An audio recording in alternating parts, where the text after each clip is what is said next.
Welcome back to the Real Estate Mastery video series. This is video 2, where we'll be diving into real estate terminology.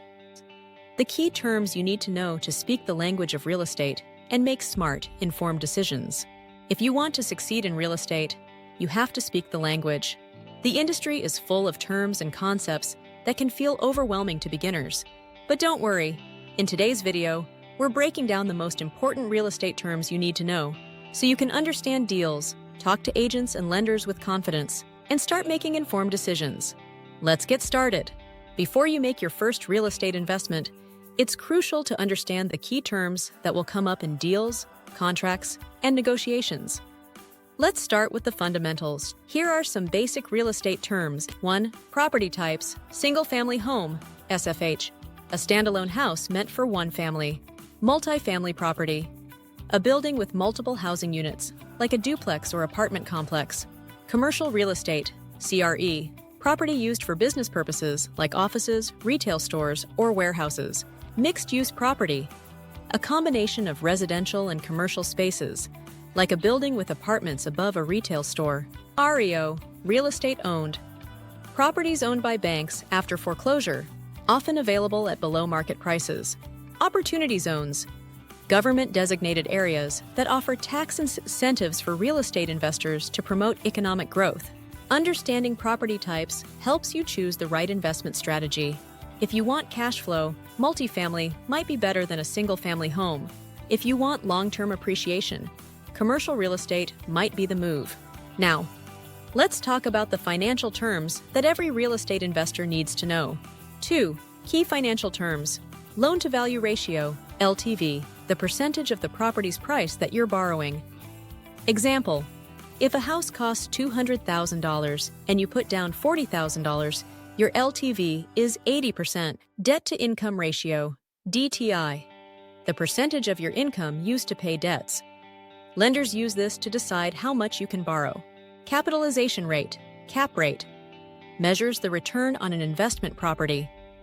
Example formula, net operating income, NOI, divided by property value. A higher cap rate means a better return. Cash flow, the money left after paying all expenses, including mortgage, taxes, insurance, and maintenance. Positive cash flow means you're making money. Negative cash flow means you're losing money. Equity, the portion of the property you own outright. It grows as you pay down the mortgage and as the property appreciates in value. 1031 exchange, a tax deferment strategy allowing investors to reinvest proceeds from a sale into another property without paying capital gains tax. Depreciation, a tax benefit that lets investors deduct the gradual wear and tear of a property, reducing taxable income. If you're buying rental properties, you want strong cash flow and a solid cap rate. If you're flipping houses, you want to build equity quickly and sell at a profit. Knowing these numbers will help you analyze deals like a pro. 3. Types of mortgages and financing. Fixed-rate mortgage. The interest rate stays the same for the life of the loan, typically 15 or 30 years. Adjustable-rate mortgage, ARM. The interest rate changes after an initial fixed period, making payments unpredictable. FHA loan, backed by the Federal Housing Administration, allows buyers to purchase with as little as 3.5% down. VA loan, available to veterans and active military with zero down payment required. Hard money loan, a short-term, high-interest loan often used by real estate investors for flips. Seller financing, the seller acts as the lender, allowing buyers to make payments directly to them instead of a bank.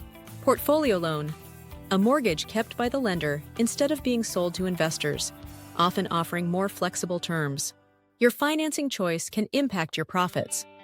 If you're a long-term investor, fixed-rate mortgages provide stability. If you're flipping houses, a hard money loan might make more sense. Now let's go deeper into the numbers investors use to evaluate properties. 4. Real estate investment metrics. Gross rent multiplier, GRM. Property price divided by gross annual rent. A lower GRM suggests a better investment.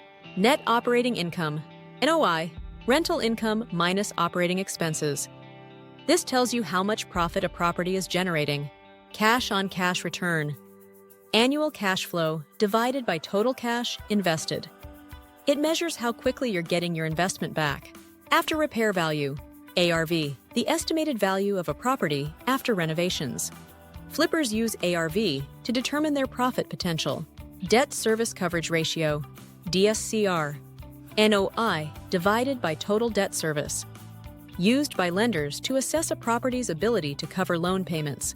The best investors don't rely on emotions. They rely on numbers. Use these metrics to make data-driven decisions. 5. Understanding real estate transactions. Certificate of Occupancy, CO.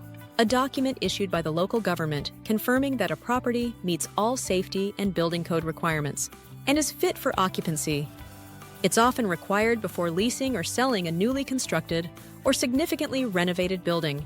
Appraisal, a professional estimate of a property's value, required by lenders. Title search, a review of public records to confirm the property has no legal issues or ownership disputes.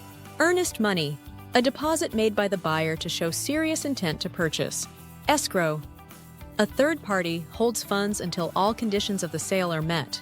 Closing costs, fees paid at closing, including lender fees, title insurance, and legal fees. Real estate has its own language, but now you've got the knowledge to understand it. Mastering these terms will help you communicate confidently, analyze deals like a pro, and make smarter investments. If you found this helpful, give this video a thumbs up, subscribe, and drop a comment below on which term was new to you. I'll see you in the next video.